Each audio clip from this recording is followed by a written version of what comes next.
Hello friend, जय श्री कृष्ण। आज मारे भरेल करेलाનું શાક બનાવવાનું છે, તો આની હું રેસીપી તમારી સાથે શેર કરીશ। સૌથી પહેલા મેં 250 ગ્રામ કરેલા લીધા, છાલ ઉતારી વચ્ચેથી કટ કરીને આ રીતના તૈયાર કરી લીધા અને એમાં થોડુંક મીઠું એડ કરી અને બરાબર મિક્સ કરીને આને સાઈડમાં રાખી દીધા છે।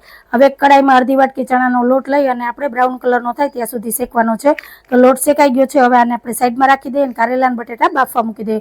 લોટ ઠંડો થઈ ગયો છે, હવે આપણે આમાં રૂટીનના મસાલા એડ કરીએ। હળદર, ધાણા જીરું પાવડર, લાલ મરચું, ગરમ મસાલો, સ્વાદ પ્રમાણે મીઠું, ગરપડ માટે ગોળ, ખટાશ માટે કેરી, બધું એડ કરી દઈએ। તમે ખાંડ અને લીંબુનો પણ યુઝ કરી શકો છો। મારે અત્યારે કેરીની સિઝન છે એટલે કેરીનો ઉપયોગ કર્યો છે। લીલા ધાણા અને થોડુંક તેલ એડ કરીને બરાબર મિક્સ કરી અને હવે આપણે આ મસાલો કારેલામાં ભરી લેવાનો છે। તો કારેલા ભરી લીધા છે અને તેલ પણ ગરમ થઈ ગયું છે, તો હવે એમાં ચપટી જીરું, ચપટી હિંગ એડ કરી અને હવે આપણે આમાં ડુંગળી સાતળી લેવાની છે।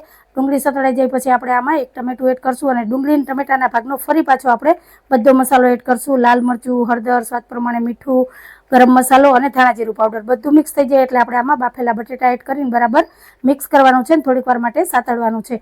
તો સરસ એવી ગ્રેવી સતળાઈ ગઈ છે, તો હવે આપણે ભરીને તૈયાર કરેલા કારેલા છે એ એડ કરી દઈએ અને જે વધેલો મસાલો છે એ પણ એડ કરીને બરાબર મિક્સ કરી લઈએ।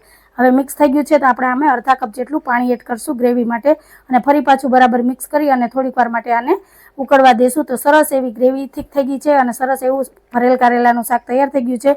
તો હવે તેલ પણ અલગ થઈ ગયું છે, તો હવે ઉપરથી આપણે મસ્ત એવા લીલા ધાણા એડ કરી અને ગાર્નિશ કરશું તો તૈયાર છે ગરમા ગરમ ભરેલ કારેલાનું શાક। અને મેં સર્વ પણ કરી દીધું છે। અને રોટલી, રોટલા, ભાખરી, ભાત બધાની સાથે ખાવાની બહુ જ મજા આવે છે। આ હતી મારી ભરેલ કારેલાના શાકની રેસીપી જે મેં તમારી સાથે શેર કરી। જો તમને ગમી હોય તો વિડીયોને લાઈક કરજો, શેર કરજો, સબસ્ક્રાઈબ કરજો અને કમેન્ટ કરીને આવજો। જય ભોલેનાથ।